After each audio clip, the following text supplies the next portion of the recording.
हम एक लड़के को देखते हैं जो कि अपने डॉग से बात कर रहा होता है। इस लड़के का नाम है जीरो और यह अपने दोस्तों से लड़ के आया है। इसकी डॉग इसे समझा रही होती है, देखो जीरो, तुम्हें ऐसा नहीं करना चाहिए, तुम बाकी लोगों से डिफरेंट हो और ये बात तुम्हें बाद में समझ आएगी। और इसकी डॉग का नाम होता है नाची। अब जीरो बड़ा हो चुका है और वह कुछ गुंडों से पंगा ले रहा होता है। वो लोग इसे धमका रहे होते हैं लेकिन यह उनकी बात नहीं सुनता और वह इन्हें पेलने लग जाता है। पर इसकी फाइटिंग स्किल्स देखकर इन लोगों को ऐसा लगता है कि वो एक निंजा के साथ फाइट कर रहे हैं। लेकिन जीरो फिर से इनका मजाक बनाने लगता है। ये लोग दोबारा से उस पे अटैक करते हैं लेकिन जीरो ने इस बार सबकी बैंड बजा दी थी और ये लोग यहाँ से दुम दबा के भाग जाते हैं। फिर यहाँ पे एक बिल्ला भी था जो कि जीरो को थैंक्स बोलता है क्योंकि ये लोग उन्हें काफी टाइम से परेशान कर रहे थे। जीरो, अब तुम्हें संभल के रहना होगा, ये लोग तुम्हें परेशान कर सकते हैं। अरे यार टेंशन मत लो, ये तो मेरा रोज का काम है। और जैसे ही ये घर पहुंचता है इसके ग्रैंडफादर इस पे गुस्सा करने लगते हैं। जीरो, मैंने शोभिया तुम्हें इसलिए नहीं सिखाई कि तुम बाहर जाके लोगों से फाइट कर सको। और जीरो उन्हें ही सुनाने लगता है, अबे ओ खुसट बुड्ढे, तू चुप कर, तेरे शोभिया के चक्कर में कोई तुझे गोली से उड़ा के चला जाएगा। फिर करता रहना उनके साथ कराटे वराटे। देखो ये तलवार हमारे पूर्वजों को मिली थी और ये काफी लंबे टाइम से हमारे पास है और ये अजुमा फैमिली के रूट्स को डिनोट करती है, तो तुम्हें इसे थैंक यू बोलना चाहिए। अबे जाना बूढ़े, ऐसी वुडन कटाना तो दाऊ जुमा की स्टोर के इंस्टाग्राम पेज पे 1 से 1800 रुपए की मिलती है। लेकिन उसके ग्रैंडफादर अब भड़क जाते हैं और वो यहाँ पे अटैक करने लगते हैं। पूरा घर तहस नहस हो गया था। जीरो अब सब कुछ ठीक करने लगता है। अब उसके ग्रैंडपा ये कहते हैं कि मेरी एक मीटिंग है, मैं रात को लेट वापस आऊंगा तो तुम घर का ध्यान रखना। उनके जाने के बाद यहाँ पे एक क्रो आता है और जीरो को बताता है जंगल में एक कैट मुसीबत में है, जिसके बाद ये वहाँ के लिए भागने लगता है। अब जंगल में आने के बाद वह देखता है एक काले कलर का बिल्ला काफी ज्यादा घायल है। जीरो उसे उठाने की कोशिश करता है लेकिन वो यहाँ पे उठ नहीं रहा था। फिर हम इस बिल्ले की मेमोरी देखते हैं।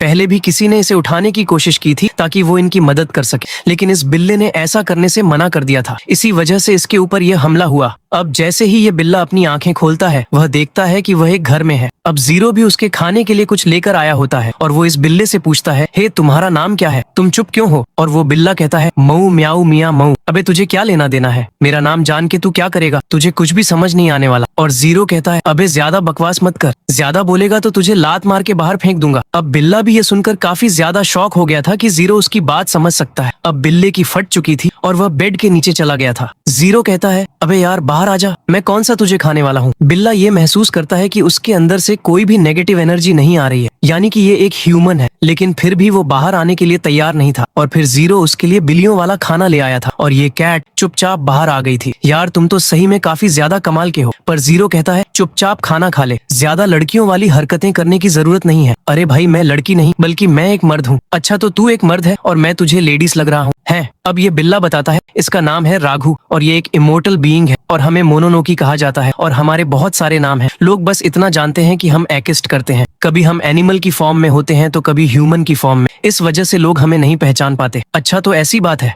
तो तुम्हारे जैसा मोनोनोकी यहाँ पे कैसे पहुँच गया और तुम्हारी हालत ये किसने की? और मोनोनोकी ये बताता है, दरअसल ये सो रहा था, वो भी काफी लंबे टाइम से, और कुछ और मोनोनोकीज ने इससे मदद मांगी लेकिन इसने उनकी मदद करने से मना कर दिया, जिस वजह से उन्होंने इसके ऊपर हमला कर दिया था। और ये बोलता है, लेकिन तुमने उनकी मदद करने से मना क्यों किया? वह भी तो तुम्हारे भाई बंधु होंगे। ऐसा कहना बेकार, मैं उनको बिल्कुल भी पसंद नहीं करता। वो एक पैरासाइट की तरह है, वो अपनी वीकनेस को छुपाते हैं और दूसरों की शक्तियों का गलत इस्तेमाल करते हैं। वैसे मैं तुम्हें ये बात बताई, तुम्हें मेरी बातों पे कहाँ यकीन आएगा? और जीरो कहता है, देखो मैं एनिमल से बात कर सकता हूँ और तुम्हारी बातें सुन के मुझे थोड़ा सा तो इंटरेस्ट आ रहा है। मैं और मोनोनोकिस के बारे में जानना चाहता हूँ, क्या तुम मुझे बताओगे? फिर हम जंगल में एक लड़की को देखते हैं जो कि उसी लोकेशन पर पहुंच चुकी है और ये अपने चीफ को ये बता देती है कि यहाँ पर राघवो का ब्लड पड़ा है क्योंकि उसे उसकी एनर्जी महसूस हो रही होती है और उसका चीफ उसे सर्च पार्टी में वापस जाने के लिए कहता है। तभी हम देखते हैं एक और बंदा उस बिल्ले को ढूंढता हुआ यहाँ तक पहुंच जाता है। अब जीरो इस बिल्ले को नहला रहा होता है और उसके जख्म भी काफी जल्दी भर गए थे। अब जीरो को यकीन होने लगता है कि ये कोई आम बिल्ली नहीं है।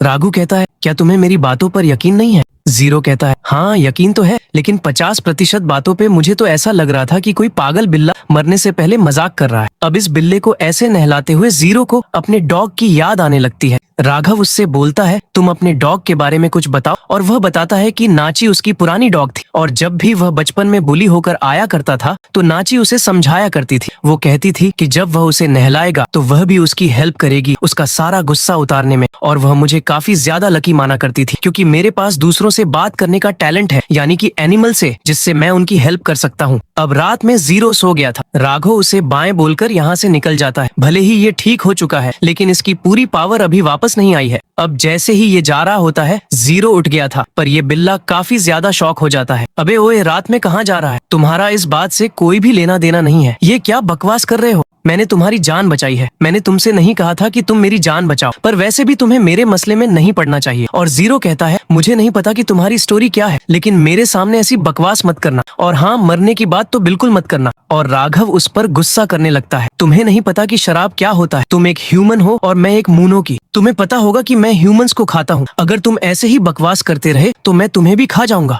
अब जीरो की काफी ज्यादा फट गई थी। तभी हम देखते हैं कि वो बंदा यहाँ पे पहुंच चुका है जो कि राघव को ढूंढ रहा था। जीरो देखता है कि बिन बुलाए मेहमान इसके घर में कैसे आ गया, और वो इसे यहाँ से जाने के लिए कहता है, क्योंकि जीरो का दिमाग पहले ही काफी ज्यादा गर्म है। तभी ये बंदा अपने आप को थोड़ा सा ट्रांसफॉर्म कर लेता है और ये जीरो पे अटैक करने वाला था। राघव उसे धक्का देकर यहाँ से निकल जाता है। ये बंदा भी जीरो को छोड़कर अब उसका पीछा करने लगता है। जीरो को अब उसकी बातें समझ जाने लगती है कि वह बिल्कुल सही कह रहा था। अब राघव इस दूसरे वाले मोनोनोकी से बच के भागने का ट्राई कर रहा होता है, लेकिन तभी वह उसके सामने आ जाता है और ये राघव को घायल कर देता है। और ये बंदा कहता है, मुझे यकीन नहीं हो रहा है। लेजेंडरी मोनोनोकी राघव तब ब्लैक स्टार ऑफ डोम की हालत घायल होने के बाद ऐसी हो गई। चलो अब मेरे साथ चलो, क्योंकि तुम्हें पता होगा कि तुम्हारी सेल को ब्रेक करना काफी ज्यादा मुश्किल था, पर अब मैं नहीं चाहता कि मैं तुम्हें मार दूं। और राघव कहता है, मैं तुम्हारा साथी नहीं हूँ। तुम लोगों को तो सिर्फ मेरी पावर चाहिए। अगर तुम पावर के इतने ही ज्यादा भूखे हो तो आओ, खुद आकर ये ले लो। अब इन दोनों के बीच में फाइट स्टार्ट हो गई थी। तभी जीरो आकर उस बंदे के हाथ को घायल कर देता है। अब राघव उस पे ही गुस्सा करने लगता है। तुम यहाँ पे क्यों आए? जीरो कहता है, तुम बेवकूफ हो। मैंने तुम्हारी जान बचाई, और क्या मैं तुम्हें ऐसे ही मरने दूं? राघव से कह रहा होता है, तुम नहीं जानते कि तुम्हारे सामने कौन है और ये फाइट किस लेवल की है। जीरो कहता है, अबे बिल्ले, चुपचाप खड़ा रहे और इस शो का मजा ले। फिर हम देखते हैं वह मोनोनोकी अब ट्रांसफॉर्म हो गया था और वह कहता है, राघव को मारकर मैं तुम्हारे पास ही आने वाला था। तुमने यहाँ पे आके काफी अच्छा काम किया। और उसको इसके हमले से ये पता लग गया था कि जीरो एक शिनोवी है। जिसके बाद वह दोबारा से उस पे अटैक करता है, लेकिन जीरो बच के उस पर दोबारा से अटैक कर देता है। लेकिन इससे वो मोनोनोकी बच गया था और अपनी उंगली को वो जीरो के आर पार कर देता है। लेकिन जीरो फिर भी उस पे अटैक करता है। इस बार भी यह मोनोनोकी उससे बच जाता है। अब राघव जीरो के पास आ गया था। मोनोनोकी उसे ये कहता है, तुम इस इंसान को खा लो और इससे तुम्हारी पावर वापस आ सकती है। और वो गुस्से में बोलता है, चला जा भोसड़ी के।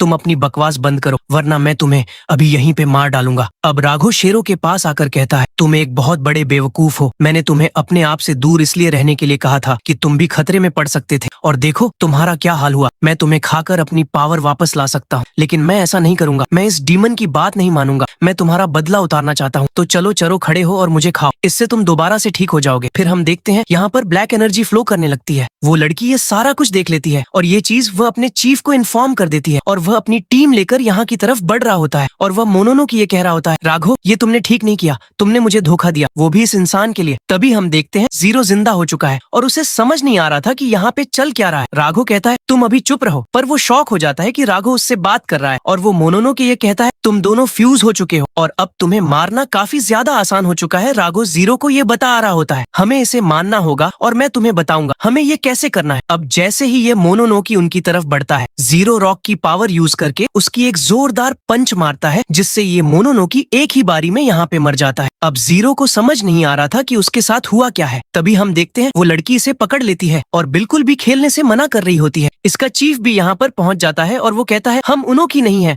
बल्कि हम ब्यूरो ऑफ एस्पिनेस से हैं और हम लोग तुम्हें कस्टडी में ले रहे हैं। पीछेगा, यानी कि ये लड़की इसे बेहोश कर देती है। तो बॉस इसका क्या करना है? पर वो कहता है, अभी के लिए इसे हॉस्पिटल भेजते हैं, क्योंकि ये हमारे लिए और नोकीज के लिए काफी ज्यादा इंपॉर्टेंट है। अब सोल्जर्स जीरो को उठाने के लिए आ गए थे, लेकिन वो इससे डर रहे होते हैं, जिसके बाद इचिका खुद उसे घसीट के यहाँ से ले जाती है। फिर हम जीरो को देखते हैं जो कि अजीब सी जगह पर पहुंच चुका है और उसे समझ नहीं आता कि उसके साथ क्या हुआ था। राघव उसे बोलता है, क्या तुम ठीक हो? और वो बिल्ला कहता है, मुझे पूछने से पहले जरा अपने आप को देखो। और उसकी चेस्ट में एक काफी बड़ा होल हो गया था। फिर उसकी आंखें अभिचिका यहाँ पर आ गई थी और वो इससे कहती है, तुम पिछले 1.5 दिन से यहाँ पे सो रहे हो। और वह पूछता है, आखिरकार तुम हो कौन? लेकिन उसने अपने चीफ को कॉल कर दिया था और वह उसे सारा कुछ बता देती है। उसका चीफ कहता है, मैं वहाँ पे पहुँच रहा हूँ, तुम उसका ध्यान रखो। अब राघव जीरो के ऊपर आ गया था और यह लड़की उसे ऐसा देखकर काफी ज्यादा डर गई थी। अब शिवा यानी कि इसका चीफ यहाँ पर पहुंच चुका था और वो बाहर खड़े होके जीरो और राघव की फाइट के बारे में सोच रहा था। अब अंदर आके वो इन्हें शांत कराता है क्योंकि जीरो और राघव आपस में फाइट कर रहे थे और शिवा कहता है जीरो तुम काफी ज्यादा टफ हो और राघव तुम कैसे हो। लेकिन भाई ये बिल्ला उससे सीधे मुंह बात नहीं करता। वो कहता है अबे जा भूतनी के पहले अपना मुंह धो के आ। शिवा ये समझ गया था भले ये तेरे मुंह बात कर रहा है लेकिन ये इनका बुरा नहीं चाहता और शिवा कहता है अरे मुझे माफ करना, हमने अपने आप को इंट्रोड्यूस नहीं किया। मेरा नाम शिवा है और इस लड़की का नाम है इचिका, पर हम लोग ब्यूरो ऑफ एस्पिंचे से बिलोंग करते हैं। लेकिन जीरो कहता है अरे यार ये सारा कुछ मुझे पता है लेकिन तुम ये बताओ कि यहाँ पे चल क्या रहा है। शिवा कहता है तुम्हारी मेमोरी काफी ज्यादा अच्छी है, तुम मुझे एक चीज बताओ क्या तुम ओनिवाबन के बारे में जानते हो। और वो कहता है हाँ मैं इन्हें जानता हूँ, ये तो वही अंडर कवर एजेंट है जो कि एडो हेरा के शेगनेट के अंडर काम किया करते थे। पर ये सुनकर चीफ ये कहता है अरे वाह तुम्हें तो काफी अच्छी नॉलेज है। ये जानकर मुझे काफी ज्यादा खुशी हुई। तो ठीक है मैं तुम्हें बताता हूँ, जब मैजी रेस्टोरेशन हुई थी तो ओनिबावन की अलायंस शेगनेट से शिफ्ट होकर सीधा न्यू गवर्नमेंट के अंडर आ गई, जिससे वो एक ऐसे इलाइट ग्रुप बन गए जो कि अंडर कवर गवर्नमेंट एजेंट थे। और ये ऑर्गेनाइजेशन अभी भी एक्जिस्ट करती है जिसे ब्यूरो ऑफ एस्पिनाचे कहा जाता है और हमारा काम है मोनोनोकी को ढूंढकर उनको डिस्ट्रॉय करना। कोई भी मोनोनोकी किसी मेजर इंसिडेंट की वजह से बनते हैं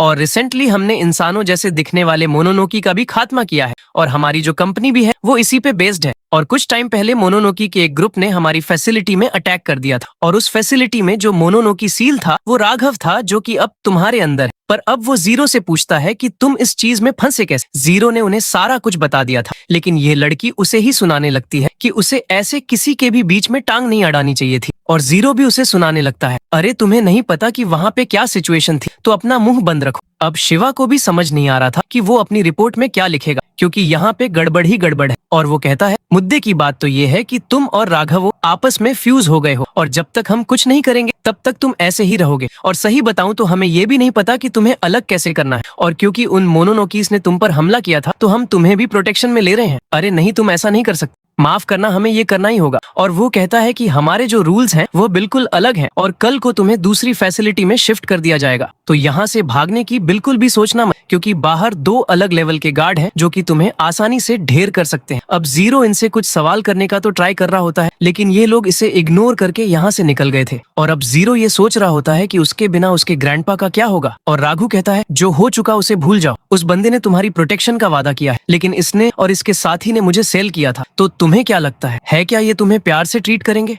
पर अब तो तुम मेरे साथ फ्यूज हो चुके हो और सबसे बड़ी प्रॉब्लम वो दूसरे मोनोनोकीस है और उनको पता था कि अगर वो मेरी सील तोड़ेंगे तो ये ब्यूरो उनके पीछे लग जाएगा लेकिन फिर भी उन्होंने जान के ये किया तो अब तुम काफी बड़ी मुसीबत में आ गए हो क्योंकि तुम मेरे साथ मर्ज हो। और अब जीरो का दिमाग खराब होने लगता है और वो कहता है अबे इनकी बहन की डैड मैं इनकी कुछ नहीं सुनने वाला, ठीक है मैं यहाँ से भाग रहा हूँ। और राघव कहता है तुम्हारे दिमाग में जो भी आ रहा है तुम कर सकते हो लेकिन इसमें मैं तुम्हारा साथ नहीं दूंगा। अब जीरो को बाहर क्रूज दिखते हैं जिसके बाद वह जोर जोर से चिल्लाने लगता है। अब गार्ड ने दरवाजा खोल दिया था, वो क्रोज उन पर अटैक कर देते हैं और जीरो दुम दबा के यहाँ से भाग जाता है। अब बाहर आने के बाद जीरो इन क्रॉस को थैंक्स के तौर पर कुछ स्नैक्स देता है। राघव उससे पूछता है बताओ आगे तुम क्या करने वाले हो क्योंकि ब्यूरो वाले हमारे पीछे आने ही वाले होंगे। लेकिन जीरो को उनकी कोई भी टेंशन नहीं है, वो अब घर आ गया था ताकि वो अपने ग्रैंडपा को सारी बातें बता सके। राघव पूछता है क्या तुम अपने ग्रैंडपा को सारा कुछ सच बता दोगे। जीरो कहता है हाँ मुझे यकीन है वह मेरा विश्वास जरूर करेंगे लेकिन तब तक तुम्हें सही टाइम आने तक छुपे रहना होगा। तभी अचानक उसके ग्रैंडपा पीछे से आ गए थे और वो उससे पूछते हैं तुम्हें इतने दिन से कहाँ गायब थे। वो उन्हें सारा कुछ समझा ही रहा होता है लेकिन वह बोलते हैं चलो मेरे पीछे आओ। ये उसे एक ग्राउंड में ले आए थे। अरे ग्रैंडपा बताओ तो हमें कितनी दूर जाना है, मेरे पास ज्यादा टाइम नहीं है, मुझे आपको सारा कुछ एक्सप्लेन करके यहाँ से जाना भी है। और उसके ग्रैंडपा कहते हैं मैं तुम्हें यहाँ पे इसलिए लेकर आया हूँ ताकि हमें कोई यहाँ पे डिस्टर्ब ना करे। और अगले ही पल वो उसे मुक्का मार के यहाँ पे गिरा देते हैं। ग्रैंडपा आपको ये क्या हुआ, क्या तुम्हारा दिमाग खराब हो गया है, तुम्हें पता भी है कि तुमने क्या किया। और फिर ये बताते हैं कि शिवा ने उन्हें सारा कुछ बता दिया है कि कैसे एक मोनोनोकी के साथ ये मर्ज हो गया और कैसे एक ब्यूरो इसके पीछे है। अब जीरो को समझ नहीं आता कि उन्हें ये कैसे पता लगा और वो बताते हैं कि मुझे ये इसलिए पता है क्योंकि मैं ब्यूरो ऑफ एस्पिनाची का पुराना मेंबर हूँ। ये सुनकर जीरो काफी ज्यादा शॉक होता है कि आप मजाक कर रहे हो। अब राघव को ये समझ आ गया था कि उसके ग्रैंडपा जो भी कह रहे हैं वो बिल्कुल सच है, पर वो ब्यूरो के लिए इसे मानने के लिए भी तैयार है। पर उसके ग्रैंडपा राघव को देखकर ये समझ गए थे कि शिवा ने उनसे जो कहा था वो बिल्कुल सच है। और उसके ग्रैंडपा कहते हैं वैसे मुझे इन चीजों पर बिलीव नहीं होता लेकिन अब मैंने अपने सामने से ये देख लिया है। और उसके ग्रैंडपा कहते हैं वैसे मुझे इन चीजों पर यकीन नहीं था लेकिन अब मैंने सामने से देख लिया है तो मुझे यकीन हो चुका है, पर वैसे भी इससे निकलने का कोई रास्ता नहीं है, तो मैं अपनी ग्रैंडसन की गलती का जिम्मा खुद उठाता हूँ। पर मैं तुम्हें ब्यूरो और मोनोनोकी को यूज करने नहीं दूंगा, क्योंकि उससे पहले मैं तुम्हें डिस्ट्रॉय कर दूंगा और उसके बाद मैं अपने आप को भी खत्म कर दूंगा। उन्होंने जीरो पे अटैक कर दिया था, लेकिन जीरो इससे बच गया था। राघो कहता है, तुम्हारे ग्रैंडपा सच में काफी ज्यादा कमाल के हैं, और उसके ग्रैंडपा काफी ज्यादा गुस्से में थे। वो एकदम से गायब होकर उसके पीछे आकर उसे दूर फेंक देते हैं। हमारी आजमा फैमिली ने कई जनरेशन से वॉरियर्स के वेज को काफी ज्यादा बेहतर किया है, जिस वजह से ये एक ऐसी आर्ट है जो कि मोनोनोकी और इंसान दोनों के लिए ही काफी ज्यादा खतरनाक है, और अब जो हुआ है उसके लिए तुम्हें खत्म करना ही बेहतर होगा। पर मैं ये जल्दी करना चाहता हूँ ताकि तुम्हें ज्यादा दर्द ना हो। तभी उसके ग्रैंडपा ने दोबारा से अटैक कर दिया था, लेकिन राघो आकर जीरो को बचा लेता है और वो जीरो से कहता है कि तुम्हारे ग्रैंडपा तुम्हें सच में मारना चाहते हैं, तो प्लीज फोकस करो। अब जीरो ने राघो को ऑब्जॉर्ब कर लिया था और वो उससे कहता है, तुम तब तक मेरी हेल्प मत करना जब तक मैं खुद इसका सॉल्यूशन नहीं निकाल लेता। फिर उसके ग्रैंडपा पुरानी मेमोरी याद करने लगते हैं, जब नाची उसके ग्रैंडपा को बुलाने के लिए आई थी, क्योंकि जीरो एक खतरे में था। वो एक कैट को बचाने के चक्कर में खुद नीचे गिरने वाला था, लेकिन सही टाइम पे उसके ग्रैंडपा ने आकर उसे पकड़ लिया था। पर वो उसे काफी ज्यादा डांटते हैं। पर फिर जीरो अपने ग्रैंडपा को यह बता रहा होता है कि उसने इस कैट की हेल्प इसलिए की क्योंकि वह बहुत बड़े खतरे में थी, और उसके ग्रैंडपा कहते हैं, किसी की हेल्प करना बुरी बात नहीं है, लेकिन तुम्हें तभी हेल्प करनी चाहिए जब तुम्हारे अंदर स्ट्रेंथ और रिजॉल्व हो, क्योंकि उसके बिना ये काम करना बिल्कुल बेकार है। इससे तुम्हारी जान भी जा सकती है। तो अगर कभी तुम ऐसी मुसीबत में दोबारा पड़ो तो तुम्हें दूसरों से हेल्प मांग लेनी चाहिए। पर वो कहता है, अगर मेरी हेल्प करने के लिए कोई हो ही ना तो मैं क्या करूंगा? तो फिर तुम्हें उससे दूर रहना चाहिए। नहीं, मैं ऐसा कभी नहीं करूंगा। अरे ठीक है, अगर तुम्हें ये करना ही है तो तुम्हें अपनी बॉडी और माइंड से दोनों से ही स्ट्रांग होना होगा। यहाँ पर हम प्रेजेंट में देखते हैं, जहाँ जीरो का ग्रैंडफादर कहता है, मैं तुम्हें जिंदा नहीं छोड़ सकता, क्योंकि तुम अपनी लाइफ में बहुत से लोगों को मारोगे, तुम्हारी बॉडी पर बहुत से घाव आएंगे। मैंने तुम्हें बचाने की बहुत कोशिश की, लेकिन अफसोस कि सब बर्बाद हो गया। जिस पर जीरो माफी मांगता है, क्योंकि यह सब उसने जानबूझकर नहीं किया था। तभी उसके ग्रैंडफादर उसे एक जोरदार पंच मारने के लिए आगे बढ़ते हैं। यहाँ राघु जीरो को बचाने की बात करता है, लेकिन जीरो मना कर देता है और उस पंच को अपने सिर पर ही ले लेता है। वह दूर जाकर उड़ता हुआ गिरता है। फिर जीरो कहता है, आप मुझे नहीं मार सकते, क्योंकि अब ये बॉडी सिर्फ मेरी नहीं है, बल्कि इस मोनोनोकी की भी है। जिस पर जीरो के ग्रैंडफादर वहाँ से जाने लगते हैं। लड़ाई के बाद जीरो नहाने लगता है और कहता है, लड़ाई के बाद नहाने का अलग ही मजा है। जिस पर राघु कहता है, इतने भी कुछ मत हो जाओ कि अपनी जान गंवा बैठो। जिस पर जीरो कहता है, तो अब फिर मुझे सबके साथ मिलकर काम करना चाहिए। फिर हम जीरो के ग्रैंडफादर को देखते हैं, जो कि शिवा से बात कर रहे थे। शिवा ट्रक भिजवाने को कह रहा था, जिस पर बूढ़ा कहता है, तुम्हें अब जीरो को अपनी यूनिट में रख लेना चाहिए, क्योंकि शायद जीरो वही है जिसकी तुम्हें तलाश थी। इसके बाद हम जीरो को देखते हैं, जो कि ब्यूरो जाने के लिए अपना सामान पैक कर रहा था। राघु उससे कहता है, क्या तुम श्योर हो? क्योंकि वापस जाने के बाद तुम कभी वापस नहीं आ पाओगे। जिस पर जीरो कहता है, पता है, लेकिन अब मेरे पास कोई और रास्ता भी तो नहीं है। तभी हम उस लड़की इचिका को देखते हैं, जो कि यहाँ जीरो को लेने आई होती है।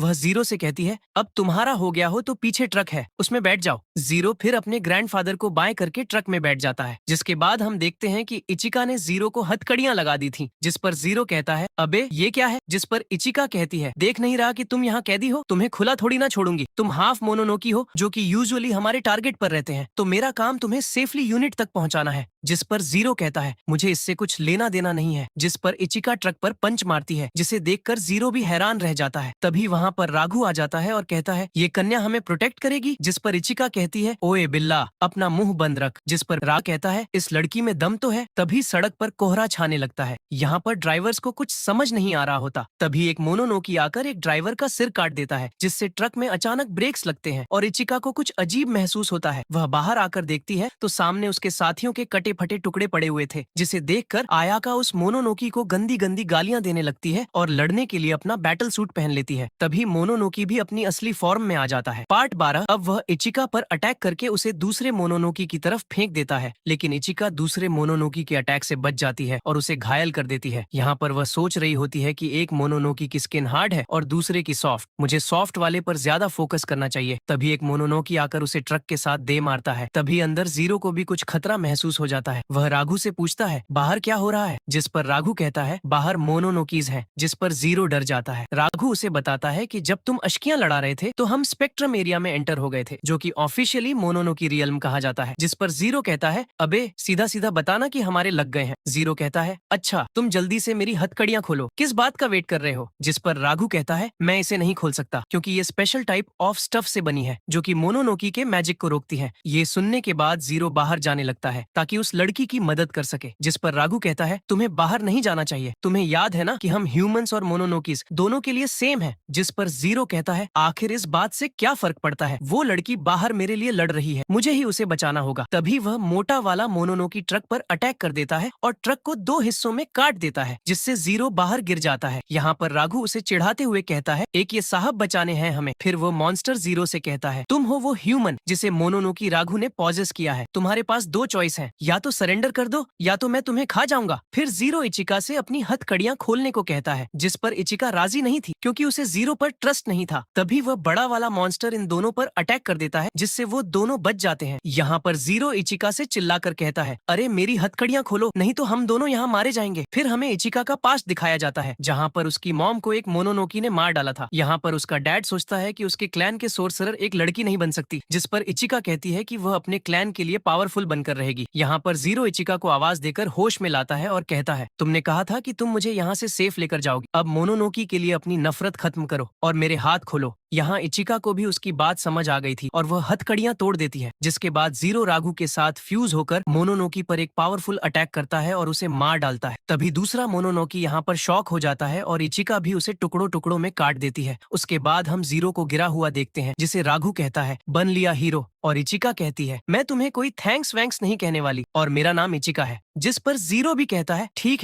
है, मैंने भी एक्सपेक्ट नहीं किया तुमसे। फिर हम शिवा को देखते हैं जो कि हायर अथॉरिटीज से राघु और जीरो के बारे में बात कर रहा होता है कि वह उसकी स्पेशल पावर्स को देखकर उसे अपनी टीम में रखना चाहता है, जो कि सुप्रियर्स को बिल्कुल भी पसंद नहीं आता। जिस पर शिवा कहता है कि राघु के पीछे सारे मोनोनोकी पड़े हुए हैं और हम राघु को बाकी मोनोनोकीज को मारने के लिए चारे के तौर पर इस्तेमाल कर सकते हैं। जिस पर अथॉरिटीज कहती हैं क्या जीरो इसके लिए मानेगा, और वैसे भी क्या उसने निंजा की भी ट्रेनिंग ले रखी है। जिस पर शिवा कहता है कि हाँ, वह हमारे मेंबर्स में सबसे स्किल्ड इंसान होगा और उसकी स्किल्स मोनोनोकी से लड़ने के बाद और भी इम्प्रूव हो जाएंगी, जिससे वह एक किलर मशीन बन जाएगा। और उसकी गारंटी मैं लेता हूँ, मैं एक मोनोनोकी टीम बनाऊंगा जिसमें मैं, इचिका, जीरो और कुछ और लोग होंगे। इस टीम का नाम होगा ब्लैक टॉर्च। फिर हम जीरो को देखते हैं जो कि सोच रहा होता है कि अगर किसी ने मुझसे पूछा तो मैं उसे क्या बताऊंगा। तभी वहाँ पर शिवा आता है और कहता है कैसा जा रहा है सब। जिस पर जीरो कहता है अबे बोका सोडा, तूने तो कहा था कि मुझे 5 स्टार जिंदगी देगा, ये क्या चूतियापा है। यहाँ पर तो मुझ पर एक्सपेरिमेंट हो रहे हैं, क्या मैं एक टेस्ट सब्जेक्ट हूँ। जिस पर शिवा कहता है माफ करना, लेकिन ये सब जरूरी था ताकि लोगों को तुम पर यकीन हो। इन सब के लिए भी माफ करना क्योंकि हमारा डिवीजन अभी सबसे लोएस्ट पर है, जिससे हमारे पास ज्यादा फैसिलिटीज नहीं है। फिर हम शिवा के असिस्टेंट और एक लड़के को देखते हैं। जीरो हैरानी से पूछता है ये कौन है। शिवा कहता है ये मेरा एक नया बंदा है और इसका नाम रेची है, ये भी इचिका की तरह स्पाई क्लैन से बिलोंग करता है। जिस पर इचिका कहती है मैं एक साथ इतने पागलों को सहन नहीं कर सकती। जिस पर जीरो कहता है अबे ओए लेडीज, पागल किसे बोल रही हो। तभी रेची भी इचिका से कहता है मैंने तुम्हारे बारे में सुना है, तुम अपने क्लैन के रूल्स को तोड़कर नई लीडर बनना चाह रही हो, इसीलिए मैं तुमसे मिलने के लिए काफी क्यूरियस था, मुझे लगा नहीं था कि मैं तुमसे मिलूंगा। जिसे सुनकर इचिका शर्माने लगती है। फिर जीरो कहता है अरे बस बस, अपनी तारीफ कहीं और जाकर दिखाना। फिर जैसे ही रेची जीरो को देखता है उसे ये बिल्कुल भी अच्छा नहीं लगता। यहाँ पर भाई बिल्कुल किलस रहा था और वह जीरो से कहता है मुझे समझ नहीं आ रहा कि तुम जैसा लूजर हमारी यूनिट में क्या कर रहा है। जिस पर जीरो कहता है क्या बे भड़वे, ज्यादा हीरो बन रहा है। तभी इचिका शिवा से कहती है अरे भाई इन्हें रोको, कहीं लड़ने ना लग जाएं। जिस पर शिवा कमीनियत दिखाते हुए कहता है यही तो मैं चाहता हूँ, जाओ बाहर जाकर एक दूसरे की माँ बहन एक कर दो। ओए कैमरामैन, अच्छे से रिकॉर्ड करना।